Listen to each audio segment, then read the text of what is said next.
Hello farmers, welcome back to my channel. All of you good morning అండి. ఈ video ద్వారా Delhi market యొక్క prices information share చేస్తున్నాను. So ముందుగా ఈరోజు డేట్ వచ్చేసి 2వ తేదీ ఆగస్ట్ నెల 2025 సంవత్సరం. అండ్ ఈరోజు అక్కడ ప్రైజెస్ తీసుకుంటే కనుక సూపర్ టాప్లు దేశీ టమోటాలు అండి. సారీ, సూపర్ టాప్లు ఏం కాదు.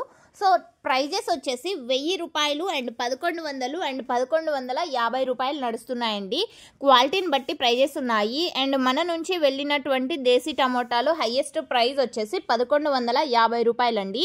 అండ్ అక్కడ 25 కేజీల బాక్సెస్ ఉంటాయి. ఇక హైబ్రిడ్ తీసుకుంటే కనుక చిక్మంగళూరు, కోలార్ ఏరియా నుంచి వెళ్తున్నటువంటి, అంటే బెంగళూరు టమోటాలు అని అంటారు. సో అవి వచ్చేసి ఈరోజు హైయెస్ట్ ప్రైస్ 1400 రూపాయలు అండి. సో ఓకే ఫ్రెండ్స్, ఈ విధంగా ఉన్నాయి అక్కడ ప్రైజెస్ వచ్చేసి. అండ్ హైబ్రిడ్ టమోటానే 100 రూపాయలు ఎక్కువగా వెళ్తుంది అని చెప్పొచ్చు. సో నిన్న 1300 అలా వెళ్ళింది హైబ్రిడ్ టమోటా, బట్ ఈరోజు 1400 వెళ్ళిందండి. సో నిన్నటి మీద అయితే కొద్దిగా బెటర్ అని చెప్పొచ్చు, భారీ మొత్తంలో అయితే కాదు. సో ఓకే ఫ్రెండ్స్, ఇది అండి ఈరోజు ఢిల్లీలో ప్రైజెస్ ఇన్ఫర్మేషన్. అండ్ ఇక్కడికి మన నుంచి అంటే Angallu, Molakalcheruvu and Anantapur and Kolar, Chintamani, so ఈ ప్లేసెస్ నుంచి వెళ్ళే టమోటాలని బెంగళూరు టమోటాలు అంటారు. So thank you.